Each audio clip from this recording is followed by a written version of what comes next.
Oi gente, segunda parte aqui do vlog no canal. Se você não assistiu o primeiro, vou deixar linkado aqui nos cards. Eu mostrei 2 lugares aqui de Portugal que eu não conhecia, né? E agora eu vou mostrar mais 2, como eu falei pra vocês, para o vídeo não ficar tão longo. Então vamos começar aqui com mais um passeio super diferente que eu nunca tinha feito, que foi visitar uma gruta. Nós fomos na gruta de Mira de Aire, que fica em Mira de Aire, né? Fica mais ou menos a 1h30 de Lisboa. Nós fomos de carro e é muito legal, muito interessante, vale a pena você conhecer, né? Eu nunca tinha ido numa gruta antes e essa é uma das maiores grutas de Portugal, então assim, deu para estrear em grande. Tem uma extensão conhecida de mais de 11 km. Nós só vamos ver uma pequena parte de 600 metros e vamos estar no final da visita a 110 metros de profundidade. Vamos depois subir de elevador e vamos sair a 300 metros do local onde acabamos de entrar. Durante a nossa visita vamos ter 683 degraus e mais de 3.000 lâmpadas a iluminar o caminho. E a temperatura da gruta varia entre os 16 e os 18 graus durante todo o ano. O que muda ao longo do ano são as percentagens de umidade, que fazem com que a gruta no inverno seja extremamente quente e durante o verão extremamente fria. As grutas abrem ao público para a primeira visita no dia 11 de agosto de 1974. No total ela tem uma extensão de 11 quilômetros, mais o trajeto assim aberto ao público, né, para visitas, são só 600 metros, tá? E assim, para quem tem medo, não precisa ter medo, porque ela é bem iluminada, é bem projetada para esse tipo de visita, né? Não precisa ser nenhum esportista, nada assim. A única questão é que são muitas escadas, são quase 700 degraus, e a gente começa do alto, vai descendo, acho que é uns 110 metros que a gente desce, e depois pega o elevador para subir de volta. Então, se você tem algum problema, né, com escadas, pessoas muito idosas ou com crianças pequenas, aí eu já não sei se é recomendado. Mas o resto do percurso é muito seguro, muito iluminado. E tem um guia que vai acompanhando, então ele vai explicando tudo pelo caminho, né? Ele vai na frente, vai todo mundo junto. Não tem perigo de você ficar preso lá e nem perdido.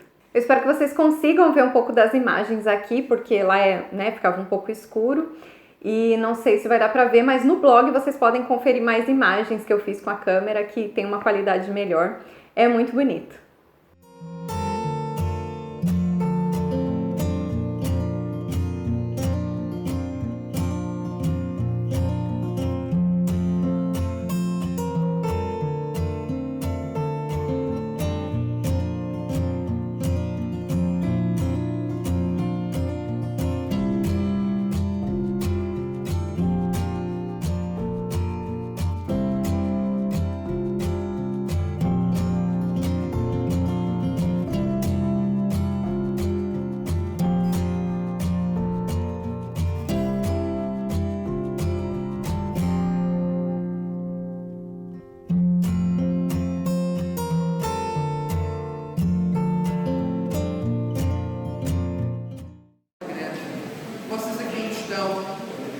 Podem ver aqui com o número 9, o número 9 que é este túnel que vocês têm aqui com a luz azul.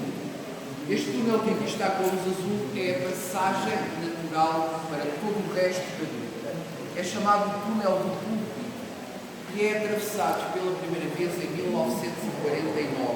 O interessante é que essa gruta ela foi descoberta em 1947. E foi por acaso, estavam uns homens lá e viram, né, um buraco e depois entraram para ver e descobriram a gruta. Foi mais ou menos assim.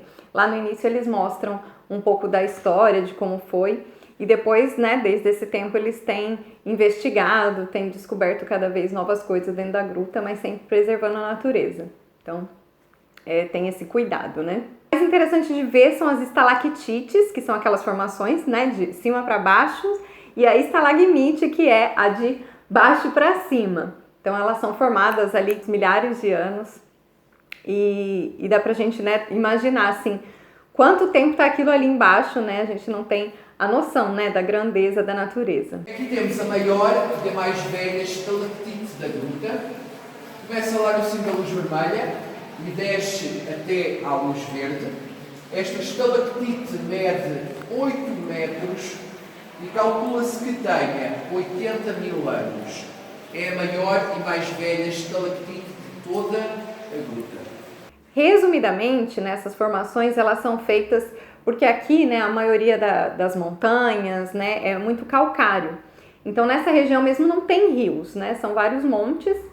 E como é o calcário, com o tempo a chuva cai, ela é oca, né, por dentro, esse calcário vai caindo, né, vai penetrando na rocha com a água e junto com outras substâncias vai formando essas estalactites e estalagmites, resumidamente, tá, gente? Mas lá no site e lá no dia ele explica bem todos esses detalhes da formação.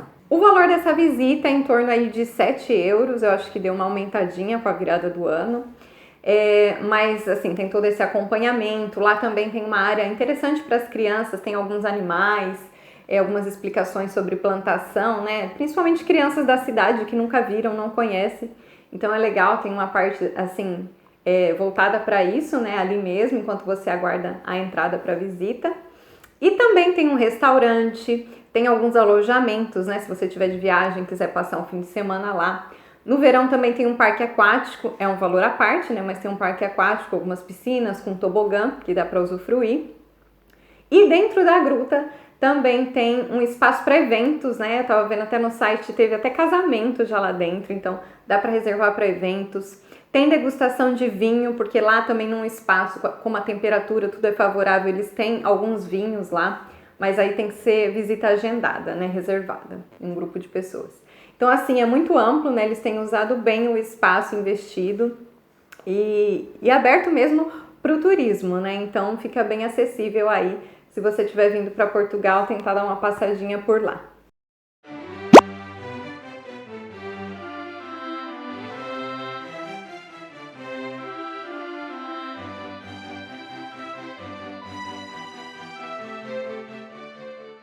E o último lugar que a gente foi conhecer aqui foi o Palácio de Queluz, né? Queluz fica bem próximo a Sintra, né? Sintra é conhecido pelos vários castelos, tem muita coisa para conhecer lá. Eu já conheci alguns, não todos. Tem lá no blog também já post desses que eu já fui. Mas esse fica assim um pouquinho afastado do centro de Sintra, né? Um pouco antes. Indo de comboio, né? A gente foi de comboio. Dá para descer ali na estação e caminhando uns 10, 15 minutinhos, é bem de fácil acesso. Mas reserva um tempo aí porque tem muita coisa, são muitos cômodos, eu acho que são em torno de 19 cômodos, todos decorados, com muita informação, muita história. E também tem a parte externa que é linda, então vale a pena aí gastar um bom tempinho para você conhecer e explorar cada cantinho.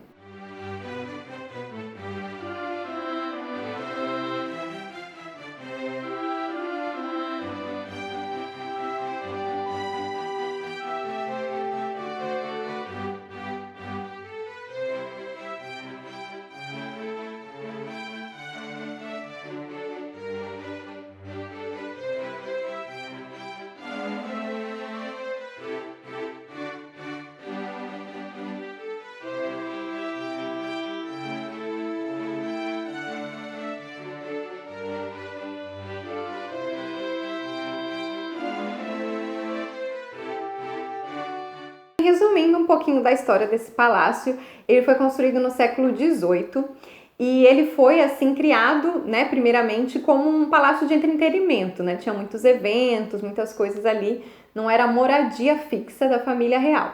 E o primeiro casal que viveu lá foi Dom Pedro de Bragança e Dona Maria I, é conhecida como a Maria Louca, não sei se vocês já ouviram, né, esse termo. Esse foi o primeiro casal, né, que ia ali mais para entretenimento. Mas passaram por ali 3 gerações de famílias, né, depois deles. Veio Dom João VI e a Carlota Joaquina, passaram a viver lá e aí virou residência fixa deles, né? E depois também Dom Pedro I, né, o Dom Pedro que nós conhecemos, que é filho deles, também viveu lá. Eles foram um tempo para o Brasil, né, exilados por causa de uma guerra que estava tendo contra os franceses aqui, né, em Portugal. Então eles foram exilados para o Brasil e depois ainda voltou e ele viveu ainda um tempo nesse palácio também. Nasceu e morreu nesse palácio.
Inclusive tem o quarto, né, onde eram nascidos todos os herdeiros aí, e conta a história de como Dom Pedro viveu a vida dele, como ele morreu, né, e fala até que ele nasceu nesse quarto e morreu nesse quarto.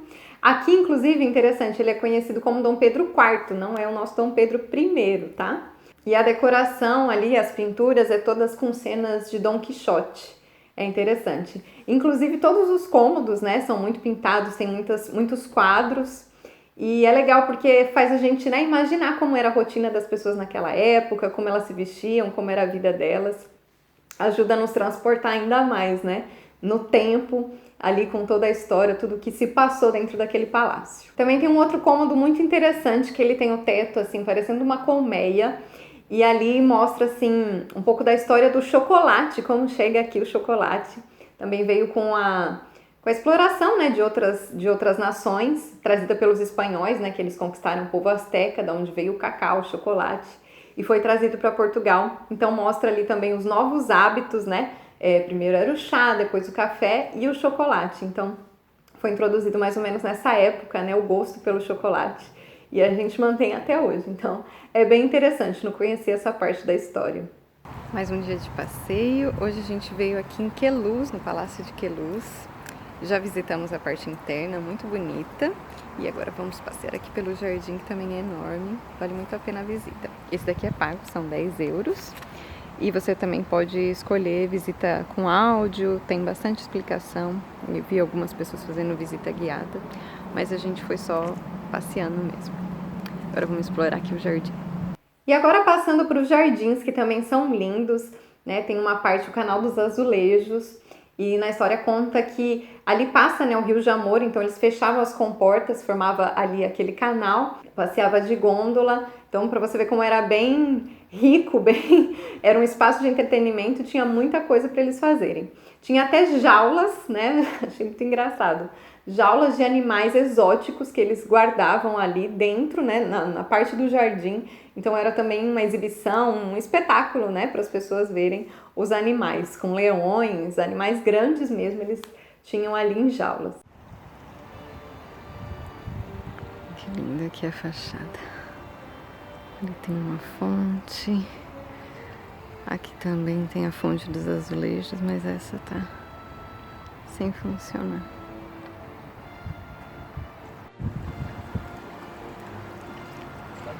Oi!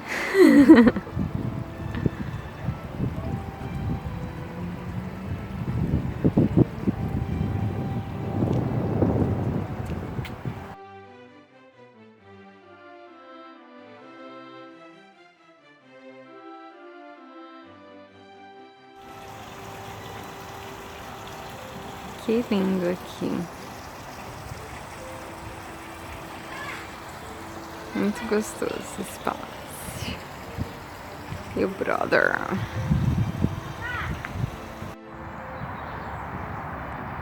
Mais uma cascata que não funciona.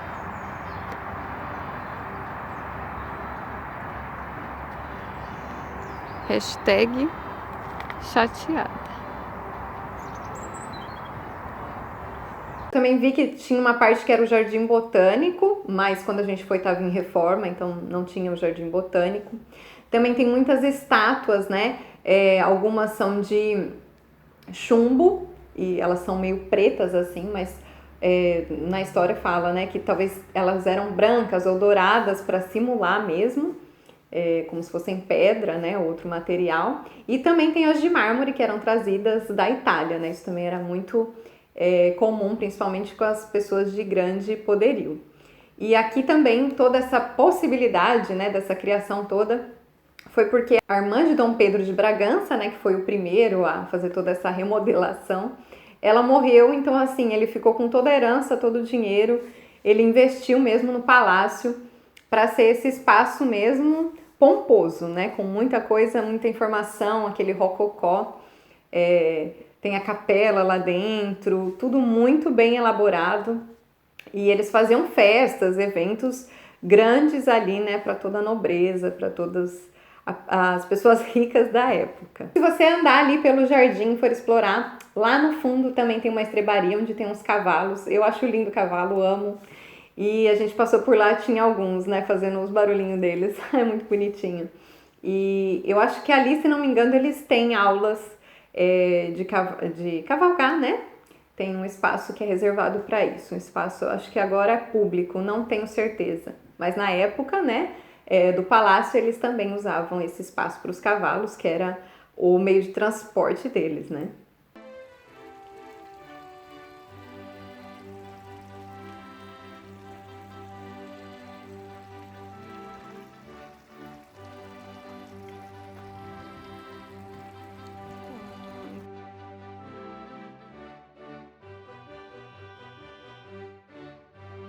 Então é isso, gente. Espero que vocês tenham gostado desse passeio aqui comigo. Me contem nos comentários se vocês já vieram para Portugal, se já conheciam algum desses lugares, né? E se você é daqui, não deixe de visitar, porque vale muito a pena. E confiram lá também no blog, tem mais informações, mais imagens. Também no Instagram, no Pinterest. Me seguem lá pelas redes sociais, no Facebook, que eu também estou sempre colocando atualizações e fotos e informações diferentes que não aparecem aqui no canal, tá bem? Então é isso. Deus abençoe vocês. Um grande beijo. Até a próxima.